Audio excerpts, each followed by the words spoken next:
দুটি বিষয় আপনাদের কাছে উল্লেখ করব। তার আগে আমাদের মাননীয় প্রধানমন্ত্রীর যে গ্যারেন্টি তথা বিজেপির যে সংকল্পপত্র, সেখানে আমরা আজ থেকে সরকারি বাসে আমাদের বোন দিদি কন্যাদের ফ্রি বাস সার্ভিসেস ইতিমধ্যে চালু করেছি এবং সর্বত্র আমাদের নারী শক্তির শুভেচ্ছা এবং শুভাশিস আমাদের এই সরকারের উপরে বর্ষিত হচ্ছে। অন্নপূর্ণা যোজনা নিয়েও কিছু বিভ্রান্তি, কিছু মিথ্যা প্রচার গত 2-3 দিন ধরে যারা চালিয়েছিলেন, এখন তারা নিজেরাই বিভিন্ন জায়গায় ফর্ম ফিল আপ করার জন্য এগিয়ে এসেছেন এবং জনগণও সহযোগিতা করছে। আমরা এর আগে অফলাইনে চালু রেখেছিলাম, আজ থেকে অনলাইনেও চালু হয়ে গেছে এবং আমাদের 20 জন আধিকারিক প্রিন্সিপাল সেক্রেটারি লেভেলের অফিসার জেলায় জেলায় গিয়ে এই কাজ মনিটরিং করছে এবং আমরা আশা করছি বুধবার খুব বড় সংখ্যায় আমরা ট্রান্সফার করব এবং সেই দিন রাজ্যের বিভিন্ন ব্লকে, এসডি অফিসে, মিউনিসিপ্যালিটিতে এই কর্মসূচি সূচনাতে আমাদের ছোট একটা ইভেন্ট হবে এবং আমরা নবান্নর সভাগৃহ থেকে রাজ্য মন্ত্রিসভার সদস্যদের উপস্থিতিতে একটা মিডিয়া ইভেন্টও করব। আমি এই সংক্রান্ত আপনাদের কাছে কেন আমরা বিস্তারিত তথ্য সংগ্রহ করছি, আমি এর আগে ওই রাকিবুল শেখের কথা বলেছিলাম। এই কেসে অনেক বড় পর্দা ফাঁস হয়েছে। বহরমপুর পিএস কেস নম্বর 843/2026, এখানে এখনো পর্যন্ত 22টা ফলস অ্যাকাউন্ট পাওয়া গেছে, যেখান থেকে মহিলারা নয়, পুরুষরা লক্ষ্মীর ভাণ্ডারের টাকা নিচ্ছে এবং এটা অনেক বড় সংখ্যা হবে এবং যত এটা আরও আমরা তদন্তের গতি পুলিশকে বাড়াতে বলেছি। 22টা অ্যাকাউন্টের মধ্যে 1 account is linked to Rakibul Sheikh. 15টা অ্যাকাউন্ট পাওয়া গেছে মুস্তাফিজুর রহমান এবং তার স্ত্রী তুহিনা। এরা 15টা অ্যাকাউন্ট চালাচ্ছেন লক্ষ্মীর ভাণ্ডারে। 6টা অ্যাকাউন্ট পাওয়া গেছে তারিকুল রহমানের, যারা 12 পাতা, 16 পাতা, 18 পাতা করছেন।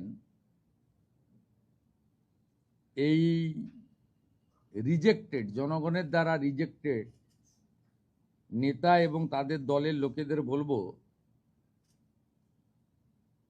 যে এই সংখ্যাটা কত হবে আমরা জানি না। অবৈধ অনুপ্রবেশকারীরা তো পাচ্ছেন, তার সাথে সাথে হাজার হাজার তৃণমূল কংগ্রেসের নেতা যারা মহিলা নন বা এই কর্মসূচির আওতায় আসেন না, তারা লক্ষ্মীর ভাণ্ডার লুট করেছেন, সেটাও আমরা পেয়েছি। আমরা কাউকে ছাড়বো না। আমি ডিজিপিকে বলেছি সিট গঠন করতে এবং যেহেতু মানিটারি ডিফলকেশন আছে, মানি লন্ডারিংয়েও এদের কেসকে ট্রান্সফার করার জন্য আমরা ডাইরেকশন দিয়েছি। আমরা হিসাব করে দেখেছি এসআইআর এ নাম বাদ যাওয়া এবং এই রাকিবুল, মুস্তাফিজুর, তারিকুলরা মিলে অন্তত 30 লক্ষ ফলস লক্ষ্মীর ভাণ্ডারের টাকা তুলছেন। 30 লক্ষ গুণিতক 1,500 টাকা করে যদি হিসাব করেন, কত হাজার কোটি টাকা আপনাদের জনগণের টাকা কিভাবে এরা লুট করেছে। এই লুটেরাদের পার্টি, এটা তার প্রমাণ। আমরা এদেরকে একেবারে গ্রাসরুট থেকে ক্র্যাকডাউন করব আইনের মাধ্যমে। আমি এই প্রসঙ্গে পশ্চিমবাংলার সমস্ত জনগণকে, বিজেপি কর্মী সমর্থকদের অনুরোধ করব, কোথাও আইন হাতে তুলে নেওয়ার দরকার নেই। সরকারের উপরে ভরসা রাখুন। বহু জায়গায় এমএলএ, এমপি, কাউন্সিলর, চেয়ারম্যানদের অফিস থেকে সরকারি মাল উদ্ধার হচ্ছে, এগুলো পুলিশকে উদ্ধার করতে দিন। ভিডিওরা, ম্যাজিস্ট্রেটরা যাচ্ছেন, ভিডিওগ্রাফি করবেন। আপনাদের কোথাও কার্যত উঠে যাওয়া একটা পার্টি, ফলতা উপনির্বাচনে চতুর্থ হওয়া পার্টি, তাদের লোকেদেরকে কোনো রকমভাবে আইন হাতে তুলে নিয়ে বা বিক্ষোভ দেখিয়ে, সব বিক্ষোভেই কোথাও ডাইরেক্টলি পলিটিক্যাল পার্টি যুক্ত নয়, জনরোষে হচ্ছে, আমরা জানি এটা। আমরা এক্ষেত্রেও জনগণকে আমি মুখ্যমন্ত্রী হিসেবে অনুরোধ করব যে অভিযোগ দিন, আমরা ব্যবস্থা নেব, নিচ্ছি। আপনারা আইন হাতে তুলে নেবেন না, কোনো প্রয়োজন নেই এটা করার। যাতে এই ধরনের বিচ্ছিন্ন ঘটনা বা সস্তার প্রচার ওরা না পায়, এটা আপনাদের দেখতে হবে।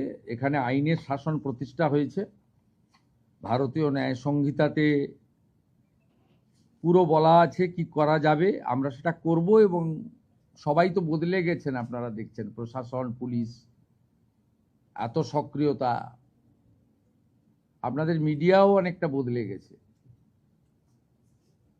এই বদলটাই মানুষ চেয়েছিলেন, শুধু মুখের বদল, নামের বদল, দলের বদল নয়, ব্যবস্থার বদলও চেয়েছিলেন। অনেকটা হয়ে গেছে, কিন্তু এক মাসও হয়নি, 3টে সপ্তাহ পেরিয়ে 4র্থ সপ্তাহে এত তাড়াতাড়ি এর থেকে বেশি কিছু করা সম্ভব বলে আমার মনে হয় না। আরেকটা, গত কয়েকদিন ধরেই মাঝে মাঝে ব্রেকিং নিউজ আপনারা দেখাচ্ছেন, সিআইডি অমুকের বাড়ি তমুকের বাড়ি। এটাতে বিজেপি বা সরকারের কোনো রোল নেই। আপনাদের বলছি, 9th মে মাননীয় স্পিকার পশ্চিমবঙ্গ বিধানসভা রথীন্দ্রনাথ বোসকে আঞ্চলিক দল তৃণমূল কংগ্রেসের সর্বভারতীয় সাধারণ সম্পাদক, তিনি একটি চিঠি লেখেন যে শোভনদেব চট্টোপাধ্যায়কে লিডার অফ অপোজিশন, এরা আইনও জানে না, ডেপুটি লিডার আইনে নেই, এলওপি আছে আর হুইপ আছে, তাকে লিখে দিয়েছেন। অসীমা পাত্র, নয়না বন্দ্যোপাধ্যায় ডেপুটি লিডার, ফিরাদ হাকিম আর চিফ হুইপ। 9th মে। 18ই মে স্পিকারের নির্দেশে principal secretary West Bengal legislative assembly, আমাদের যেমন সরকার ক্লেম করতে যখন আমরা গেছিলাম লোকভবনে ভূপেন্দ্র যাদবজির নেতৃত্বে, শ্রমিক ভট্টাচার্য মহোদয়ের নেতৃত্বে, সেদিন আমাদেরও আমাদের যে কনভেনশন সেন্টারে মাননীয় অমিত শাহজি এবং মাননীয় মোহন মাঝির উপস্থিতিতে রেজুলেশন হয়েছিল, সেই মিনিটসও জমা দিতে হয়েছে। এর আগে 21-এও আমাকে যখন এলওপি হতে হয়, তখন সেখানেও রেজুলেশনের কপি জমা দিতে হয়েছে। 18ই মে প্রিন্সিপাল সেক্রেটারি আঞ্চলিক দলের সর্বভারতীয় সাধারণ সম্পাদককে মিনিটস বা রেজুলেশন জমা দেওয়ার জন্য চিঠি করেন। 20 মে তৃণমূল কংগ্রেসের সাধারণ সম্পাদক তিনি একটা রেজুলেশনের কপি পাঠান 70 জনের এমএলএ সই করা। 27/5 2জন এমএলএ এই যে রেজুলেশনের কপি, এতে ব্লক লেটারে 10 জনের নাম লেখা আছে। ব্লক লেটারে তো হয় না।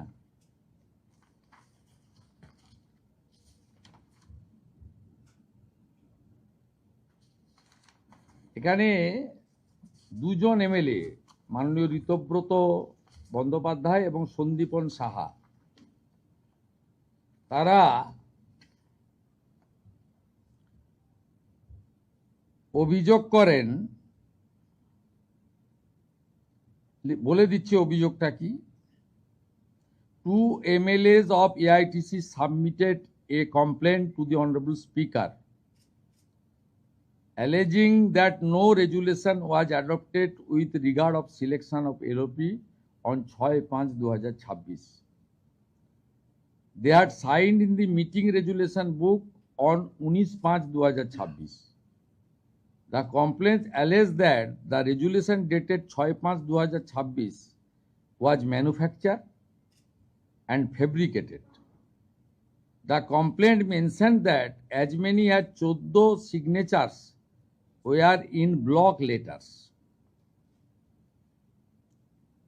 টিএমসির দুজন এমএলএর অভিযোগের ভিত্তিতে স্পিকারের নির্দেশে প্রিন্সিপাল সেক্রেটারি হেয়ার স্ট্রিট থানায় একটি এফআইআর করেন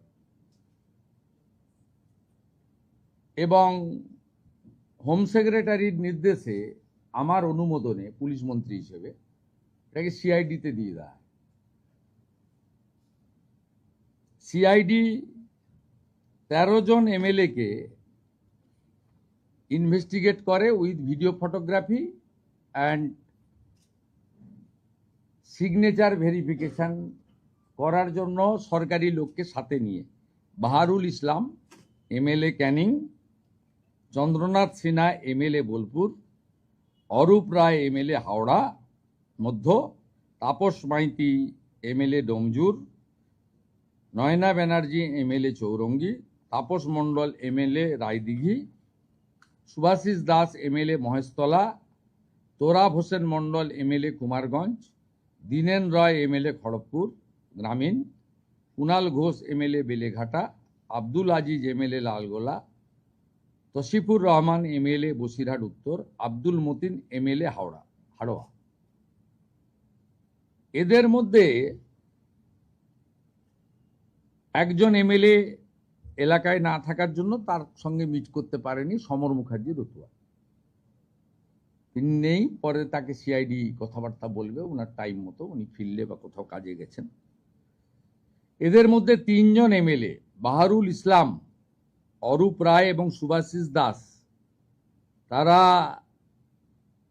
ভিডিওগ্রাফি এবং সিআইডিকে বলে সই আমাদের নয়। এর মধ্যে বাহারুল ইসলাম ক্যানিং পূর্ব, তিনি বলেন he was present at his residence and ভাঙড়। উনি কলকাতাতেও আসেননি। এদের যে হেরে যাওয়ার পরে চুরির অভ্যাস কাটেনি, যে স্ট্যাম্প ভেটারান চোর এরা,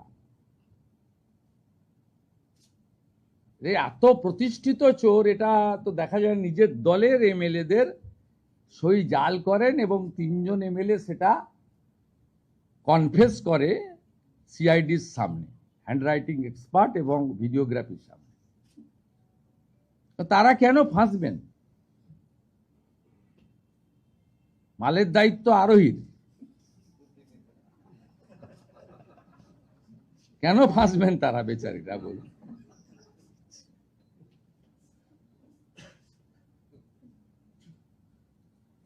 সিআইডি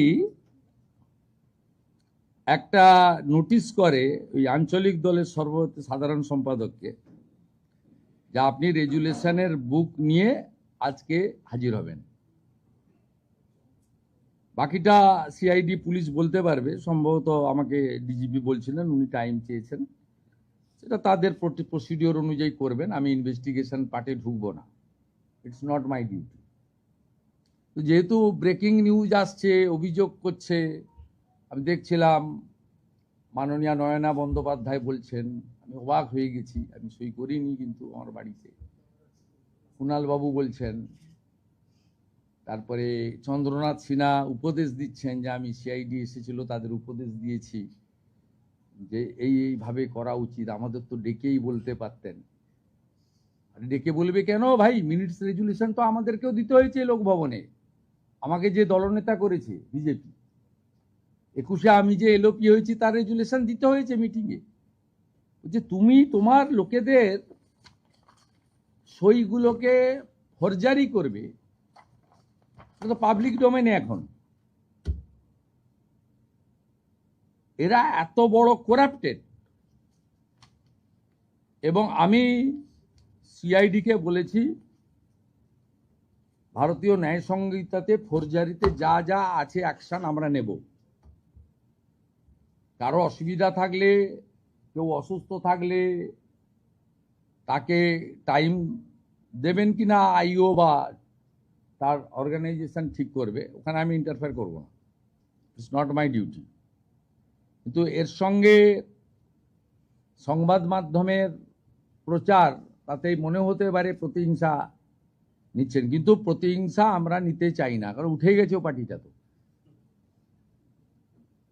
পার্টিটা উঠে গেছে। আমি তো কোনোদিন দেখিনি প্রতিদ্বন্দ্বী প্রার্থী ভোটের আগেই বলছেন যে আমি লড়বো না, মানে কার্যত পার্টিটা উঠে গেছে। এবং কালকেও টিভিতে দেখছিলাম যে 80-র মধ্যে 17 আপনারা রিলে করছিলেন ওই ওয়ানডে ম্যাচের মতো, এক্ষুনি 14 হলো, বেড়ে হলো 15, তারপরে আবার খানিকক্ষণ পরে বললেন 16 হলো, তারপরে লাস্টে 17তে আটকে গেলেন, আর বাড়ছে না। তারপরে অসমর্থিত সূত্রে 20, কেউ বলে 17, বললেন আজকের মতো বাতিল। এত আন্দোলন হচ্ছে চারিদিকে, মিছিল আর মিটিং, বিধায়করা পৌঁছাতে পারেনি। মিছিল কি হয়েছে আমরা দেখেছি গতকাল, আজও দেখব। আপনাদের কোনো লোক রাস্তায় নামবে না, রাস্তায় নামবে না। যে কাণ্ড কারখানা আপনারা করেছেন, কোনো সুযোগ নেই পশ্চিমবঙ্গে আপনাদের। অতএব আপনাদের মাধ্যমে আমরা বলতে চাই যে বর্তমান রাজ্য সরকার আমাদের কোনো এজেন্ডার মধ্যেই নেই। ওরা আপনার দলের এমএলএরা লিখিত অভিযোগ করেছে, আপনাদের দলের লিখিত অভিযোগের ভিত্তিতে এফআইআর হয়েছে। এখানে সচিবেরও কোনো রোল নেই, স্পিকারেরও কোনো রোল নেই। আপনাদের দলের 14 জনের সই ব্লক লেটারে আপনারা করেছেন, যেটা ওনাদের সই নয়। 13 জনের মধ্যে 3 জন কনফেস করে দিয়েছে,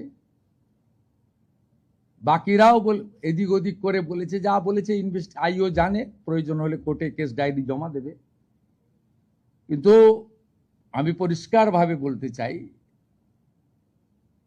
এই তঞ্চকতা, এই প্রতারণা, এই ধরনের সই দুর্নীতি নিজের দলের বিধায়কদের সঙ্গে নিজেরা যেটা করেছেন, নীতি নৈতিকতার প্রশ্ন তো আলাদা। আমরা আমাদের পুলিশ, রাজ্যের পুলিশ, বিএনএস এর অন্তর্গত, যা করার করবে, এবং যারা তদন্তে সহযোগিতা করবেন নিশ্চয়ই তাদের কথা তদন্তকারীরা একরকম ভাববেন, আর যারা তদন্তে অসহযোগিতা করবেন তাদের জন্য আইনে যা আছে তাই হবে। এর কোনো রকম এই সরকার, যে সরকার আইনের শাসন প্রতিষ্ঠা করেছে, শাসকের আইন নয়, সেখানে আপনাদের কেউ যারা এই অবৈধ কাজ করেছেন, সই চুরি করেছেন, ছাড় পাবেন না। এটা খুব স্পষ্টভাবে আমি আপনাদেরকে জানিয়ে দিতে চাই। এক্ষেত্রে নিয়ম কি হবে যে যতদিন পর্যন্ত এটা মিটছে, মানে 18 তারিখ থেকে তো অধিবেশন শুরু হচ্ছে, এরা কি বিরোধী দলের মর্যাদা পাবে, নাকি এই প্রক্রিয়াটা শেষ হওয়ার পর তারা পাবে? আজকে তো 1 তারিখ, 8 তারিখ এখনো দেরি আছে। তারপরে ওনাদের আইনে পদ্ধতিতে যা আছে করতে হবে, রেজুলেশনের সঙ্গে মিনিটস দিতে হবে, সই করে দিতে হবে। তাতে নিয়ম যা আছে সেই নিয়ম অনুযায়ী অধ্যক্ষ ঠিক করবে, নবান্ন থেকে মুখ্যমন্ত্রী ঠিক করবেন না। আইনে কি আছে বলা আছে, কি হতে পারে না পারে। কিন্তু যারা সই জাল করেছেন তাদের বিরুদ্ধে অ্যাজ এ পুলিশ মিনিস্টার, যেহেতু মামলাটা সিআইডি টেক আপ করেছে, আমি বলতে পারি আইনে খুব কঠোর এবং কঠিন ব্যবস্থা আছে। আমরা সেই ব্যবস্থা নেব এবং আমরা প্রয়োজনীয় সুপারিশ রাজ্য বিধানসভা থেকে পুলিশ করবে। এক হচ্ছে, আপনার সই অন্যজন করতে পারে না, প্রথমত। এবারে স্বীকার করতে হবে, যারা অলরেডি তো 3 জন বলেছেন আমাদের সই নয়। এবার আপনার নামটা যদি আমি লিখে দিয়ে থাকি, যিনি সেন্ডার তাকে জবাবদিহি করতে হবে কেন তিনি ফরজারি করেছেন। আইনে যা ব্যবস্থা আছে তাই হবে। सर क्या एसआईटी गठन किया गया है सीआईडी की तरफ से ये पूरा जांच के लिए पश्चिम बंगाल? देखिए, जब ये एफआईआर हुआ था हेयर स्ट्रीट पीएस में, तब वहां से हेयर स्ट्रीट पुलिस स्टेशन ने होम डिपार्टमेंट में सूचना दिया है, जो कलकत्ता और कोलकाता बाहर का बहुत सारा एमएलए लोग है, और यहाँ हमारी सिग्नेचर एक्सपर्ट, उनका फॉरेंसिक वीडियोग्राफी, एक थोड़ा बड़ा इन्वेस्टिगेटिंग प्लेटफॉर्म चाहिए इसको इन्वेस्टिगेशन करने के लिए। हम लोग बहुत ट्रांसपेरेंट तरीके से भारतीय न्याय संहिता का अंदर जिस तरीके से इन्वेस्टिगेशन होना चाहिए, सही इन्वेस्टिगेशन, इसके लिए एक कॉम्पिटेंट अथॉरिटी है सीआईडी। कुछ विधायक कलकत्ता का है, कुछ विधायक कलकत्ता का बाहर है, इसलिए अच्छा इन्वेस्टिगेशन के लिए as per the recommendation of the home secretary of the state I approve इसमें सीआईडी इन्वेस्टिगेशन करे, सीट बनाए और इन्वेस्टिगेशन शुरू हो गया। जो आपका मीडिया के द्वारा पिछले 2-3 दिन से रिले हो रहा था, इस टीएमसी का एमएलए का घर में सीआईडी आ गया है, ये जा रहा है, और टीएमसी का नेता लोग वेंडेटा, ये आक्रोश की राजनीति, बदला का राजनीति कर रहा है, ये सब जो बोल रहा था। इसलिए मैं आज थोड़ा डॉक्यूमेंट का साथ एक केस हिस्ट्री आपको बोला है। टीएमसी बंगाल का जनता का साथ तो भ्रष्टाचार किया है, अभी उनका खुद एमएलए का साथ भ्रष्टाचार कर रहा है। टीएमसी चोर है, आपने खुद चुने हुए एमएलए का सिग्नेचर चोरी कर रहा है, इसलिए जनता को ये मालूम होना चाहिए इसमें बीजेपी और सरकार का कोई रोल नहीं है। जो कंप्लेन है, कंप्लेन दो टीएमसी का एमएलए ने किया है, ऋतव्रत बंदोपाध्याय और संदीपन साहा, इसमें कोई हमारी रोल नहीं है। लेकिन हम लोग इन्वेस्टिगेशन में प्राइमरी जो मिला है बहुत खतरनाक, चिंता का बात है। एक रजिस्टर्ड पॉलिटिकल पार्टी जो 15 साल सरकार चलाया, उन्होंने अपने खुद एमएलए का सिग्नेचर फॉल्स करके भेज रहा है असेंबली के अंदर। जो हमारी मंदिर है, गणतंत्र का मंदिर है, वहां भेज रहा है। ये बहुत बंगाल के लिए बहुत चिंता का बात है। सर, कांग्रेस के सांसद के खिलाफ विरोध हो रहा है सर। আগের দিনে যারা মারা গেছিল এবং এসআইআর সমস্ত নিয়ে 30 লক্ষ বাদ গেল, আজকে বলতে জানা গেল যে 30 লক্ষ আরো ভুয়ো রয়েছে। তাহলে কি অ্যাপ্রক্সিমেটলি তাহলে ওই 30 লক্ষ বাদ দিয়ে আরো 30 লক্ষ এরকম পাওয়া গেছে যাদের 60 লক্ষ হলো। না না, ওটাতে এসআইআরে আপনি ফর্মে দেখবেন প্র্যাকটিক্যালি 3টে পৃষ্ঠা ফিল আপ করতে হচ্ছে, বাকিগুলো ট্রাইব্যুনালে যার নাম আছে তার একটা পৃষ্ঠা আছে, সিএতে অ্যাপ্লিকেন্টের আছে, কাস্টের আছে, ওগুলোতে কার্যত কিছু নেই, এগুলো তো করছেন। দেখুন, সরকারের মানে জনগণের 36,000 টাকা বছরে দেবে। আপনি 20 টাকার ঢেঁড়স কিনতে গেলেও টিপে দেখেন, আর 36,000 টাকা বছরে দেবে, সহযোগিতা করুন না। আর এই যে তারিকুল, হাজিকুল, রফিকুল, কৃষি সব নাম আছে, না না এই নামগুলো বিখ্যাত নাম সব, রাকিবুল, মুস্তাফিজুর আর কি সব নাম রয়েছে, তারিকুল, এই যে 22টা অ্যাকাউন্ট, ই তো হিমশৈলে চূড়া মাত্র। শুধু জঙ্গিপুর ব্লকেই আমরা 3,000 বের করব। আমি আপনাকে বলছি, ভয়ঙ্কর চিত্র আছে।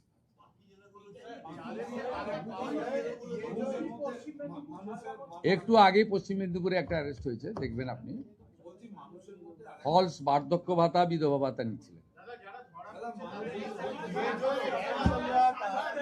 এরা যা করে গেছে ভয়ঙ্কর। আপনি যদি, আমরা পরিষ্কার বলেছি, পরিষ্কার দেখুন, উচিত প্রাপকরা প্রত্যেকে পাবেন, তাড়াহুড়া একদম করবেন না। আমরা বুধবার থেকেই ট্রান্সফার করতে শুরু করব এবং প্রতি 7 দিন অন্তর সংশ্লিষ্ট মন্ত্রী বা আমাদের সরকার আপনাদের ব্রিফ করে দেবে যে কত ভেরিফাইড হলো। এখনই তো ধরুন ডেলি 2 লক্ষের বেশি ভেরিফাইড হয়ে যাচ্ছে, মানে জমাটা আমি বলছি না, ভেরিফিকেশন আমরা করে নিচ্ছি, একদম জেনুইন লোকজনের লিস্টই এসে যাবে। কিন্তু যারা ভোটারে এসআইআর এ যাদের নাম বাদ গেছে তাদের মধ্যে সিএ অ্যাপ্লিকেন্ট এবং অ্যাডজুডিকেটেড ট্রাইব্যুনালে যারা আপিল করেছেন তাদেরকে আমরা আপাতত কনসিডার করব যতক্ষণ না পর্যন্ত ট্রাইব্যুনাল বা সিএতে নিষ্পত্তি না হয়। যে ভোটারই নয় সে কি করে সামাজিক ভাতা পেতে পারে? টাকাটা তো আপনার, টাকাটা তো কোনো পার্টির ব্যক্তির নয়। আপনি করলেন মহিলাদের জন্য, তারিকুল রাকিবুলের জন্য তো নয়, চন্দ্রকোনার টিএমসি নেতা উত্তম সাউর জন্য তো নয়। এইখানেই আমাদের সরকারের নীতি এবং উদ্দেশ্য। তা তো ভাবো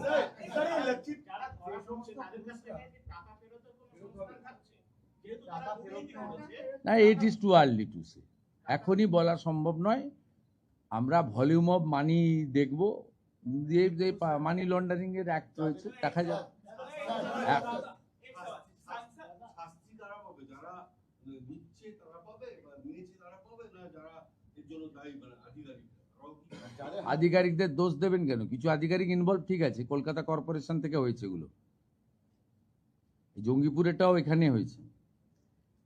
আপনি আগের সরকার কি ভেরিফিকেশন করেছে? 2 জন লিখে দিয়েছে ইনি ইমাম,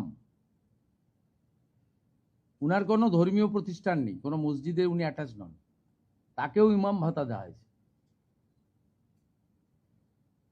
আপনার এই লক্ষ্মীর ভান্ডারে ভেরিফিকেশন হয়েছে? যুবশ্রীতে ভেরিফিকেশন হয়েছে? আপনি 10 পাসকে দিয়েছেন তো? আমি আপনাকে কয়েকশো দেখিয়ে দেবো 4 পাসকে দিয়েছেন।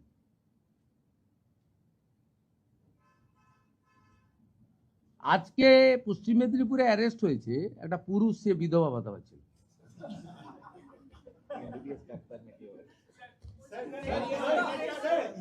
একটু একটু একটু আমাকে পরিষ্কার করতে দেন, একটু টাইম দেন।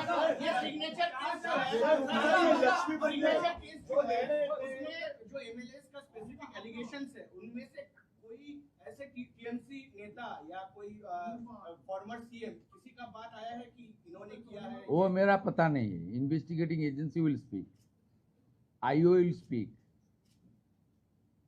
मैं ये जानकारी एज ए होम मिनिस्टर आप लोग को दिया, इसलिए पिछले 3 दिन में आप लोग रिले कर रहा है, बोलपुर से सीआईडी, यहाँ से सीआईडी, और टीएमसी का लोग बड़ा बड़ा बानी दे रहा था, सैराचार वेंडेटा।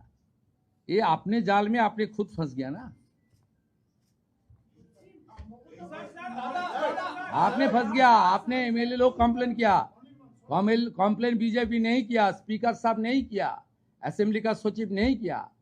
आपने 2 एमएलए ऋतव्रत जी और संदीपन शाह, वो ठीक ही किया, नहीं ले बाद में तो वही भी फंसता था। उन्होंने बता दिया लिख के, जे 14 एमएलए ब्लॉक लेटर में नाम लिख के दिया है दूसरा कोई आदमी, वो दूसरा आदमी कौन है इसको पता करना चाहिए, इसलिए इन्वेस्टिगेशन। 3 तो ऑन रिकॉर्ड बता दिया, ये हम लोग का सिग्नेचर ही नहीं है। আমি সব বলে দিয়েছি কমপ্লেনারকে, যাদের সই ফলস বলে টিএমসির 2 জন এমএলএ কমপ্লেন করেছেন 14 জনের, সমর মুখার্জি ছাড়া 13 জনের সঙ্গে কথা বলেছে সিআইডি, এবং 13 জনের মধ্যে 3 জন কনফেস করেছেন যে সই আমার নয়।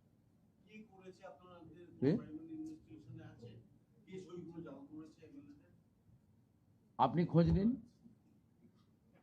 সব চোরেদের পাঠশালা। पिताजी